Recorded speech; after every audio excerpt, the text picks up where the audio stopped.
کچھ لوگ بڑے ہوتے ہیں اس لیے کہ ان کا باپ بڑا ہوتا ہے، بہت بڑے باپ کا بیٹا ہے جی، تو خود کیا ہے جی یہ امام حسین بہت ہی بڑے باپ کے بیٹے تھے، بہت ہی بڑے باپ کے، بہت ہی بڑے باپ۔ مولا علی شیر خدا رضی اللہ تعالی، واقعی حضرت علی جیسا شیر کوئی نہیں ہے، ہی کوئی نہیں، آئے گا ہی کوئی نہیں، ہو ہی نہیں سکتا، سوال ہی نہیں پیدا ہوتا۔ علی بہرحال علی ہے، علی بہرحال کوئی جوڑ نہیں حضرت علی کا، کوئی ساتھ نہیں۔ میرے رسول پاک نے فرمایا یہاں بھی میرا بھائی ہے، وہاں بھی میرا بھائی ہے، حضرت علی کا کوئی مقابلہ کر سکتا؟ اتنے بڑے باپ کا بیٹا۔ حضرت امام حسین خود بھی بہت ہی بڑے تھے، امام حسین خود بھی اللہ جانتا ہے بہت بڑے تھے۔ کہتے ہیں گدی پہ بیٹھ گیا اسے کوئی ضرورت نہیں، لیکن امام حسین نے ایسے نہیں کیا۔ امام زین العابدین فرماتے ہیں میرے ابا جی امام حسین فرض نمازوں کے علاوہ ایک دن میں 100 نفل ادا کیا کرتے تھے، اور ایک روایت میں فرماتے ہیں 1000 نفل پڑھا کرتے تھے۔ کتنے؟ چلو تسی 50 پڑھ لے، بتاؤ تو صحیح نا کتنے؟ تو یہ جو امام حسین کا بڑا نام لینے والے ہیں یہ تو ان سے پوچھو کہ تم تو نمازیں پوری نہیں پڑھتے، اور امام کا تو تعلق ہے نماز کے ساتھ۔ 9-10 محرم کی ساری رات امام حسین کیا کرتے رہے؟ بولے یہاں لوگ دیگیں کھاتے رہتے ہیں، 9-10 کی رات چرگے کھاتے رہتے ہیں، ساری رات چھوٹا گوشت کھا کے گزار دیتے۔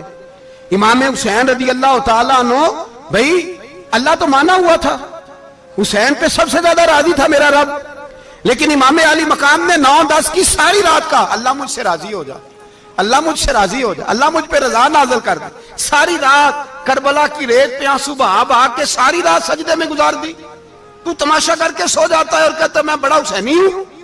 امام علی مقام بہت بڑے تھے، عبادت گزار تھے، ریاضت بڑی کرتے تھے۔ امام حسین کے گھر کا کعبہ تھا، اپنا تھا، جو شے قریب ہوتی ہے اس کی قدر نہیں ہوتی۔ سعودی عرب میں بہت سارے لوگ ابھی بھی رہتے ہیں جنہوں نے حج نہیں کیا، کہتے ہیں ادھر ہی چلے جائیں گے۔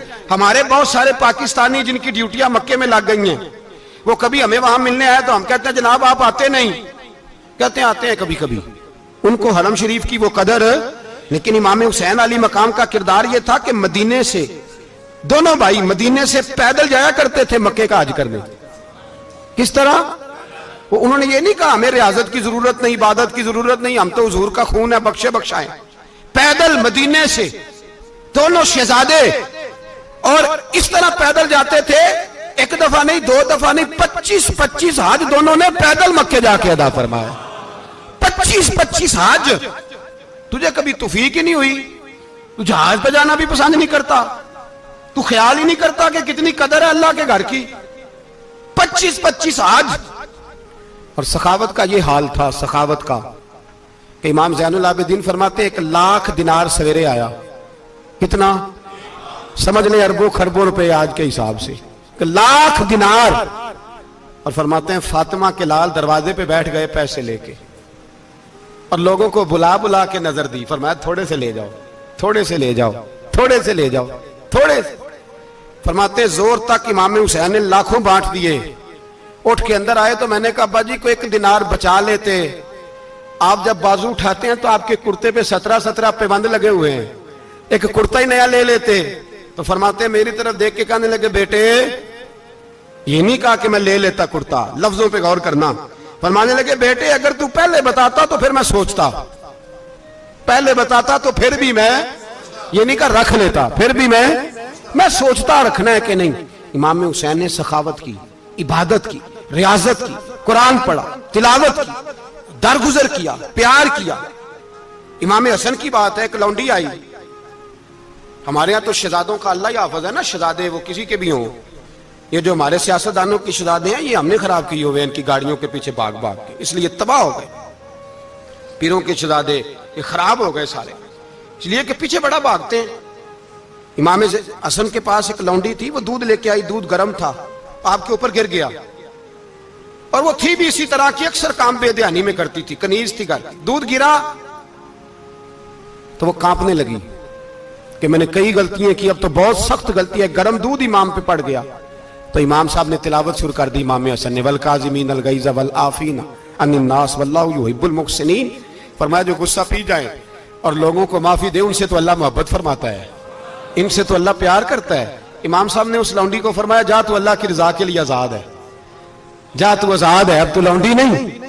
اتنا بڑا اخلاق تھا کہ جو دیکھیں نا، میرے استاد گرامی ایک دفعہ میرے گھر آئے، حضرت محدث باولپور سے 3000 کتاب کے مصنف، بہت بڑے عالم، میرا چھوٹا بھائی بوتل پلانے لگا، تو بوتل دی تو کپڑوں پہ ڈال دی، استاد صاحب کا سارا جبہ بھر گیا، کہنے لگے جزاک اللہ، بارک اللہ، اللہ مزید فزید، اللہ علم دے، فضل دے۔ تو میں نے کان میں کہا، میں کہ استاد جی انیاں دعاواں دینیاں سنتے میں آپ روڑ چھڑ دا، اس نے کیوں یہ کیا ہے؟ مگر اتنی دعائیں دینی تھی تو میں ڈال دیتا آپ کے کپڑوں پہ پانی شربت، آپ نے اتنی دعائیں دے دی۔ بزرگ جلال کا مزاج نہیں، وہ شہزادے ہوتے ہیں جن کی طبیعت پہ ناگوار گزرتا ہے کہ یہ کیسے ہوگا۔ یوں امام حسین امام حسن نے کسی جگہ بھی شہزادے بن کے وقت نہیں گزارا، اور میرے نبی پاک نے بھی انہیں شہزادے نہیں بنایا۔ ہم سب کے بچے شہزادے ہیں، جتنے بھی ہم ہیں نا۔ میرا بچہ جی منہ سے بات نکالتا ہے تو میں پوری کر دیتا ہوں، پھر بھی نافرمان ہے۔ میں نے کہا اسی لیے نافرمان ہے، اگر آدھی پوری کرتے اور آدھی نہ کرتے تو اسے پتا ہوتا کہ کہیں صبر بھی کرنا ہے۔ ہمارا بچہ روٹی نہ پکے تو گھر میں ٹی وی بھی توڑ دیتا ہے، اس کی اماں کھانا ٹائم پہ نہ پکائے تو برتن توڑتا ہے۔ کیوں؟ ہم نے اس کی عادتیں خراب کی ہیں۔ لیکن میرے رسول پاک صلی اللہ علیہ وسلم نے جھولی اٹھا کے دعا مانگی، اے اللہ، گویا حضور کہہ رہے تھے انہوں نے کر کو کربلا میں بھی جانا ہے، فرمایا یا اللہ انہیں 3 وقت روٹی نہ دینا، 1 وقت روٹی دینا۔ 3 وقت نہیں، 1 وقت کی روٹی دے، 1 وقت کا کھانا دے۔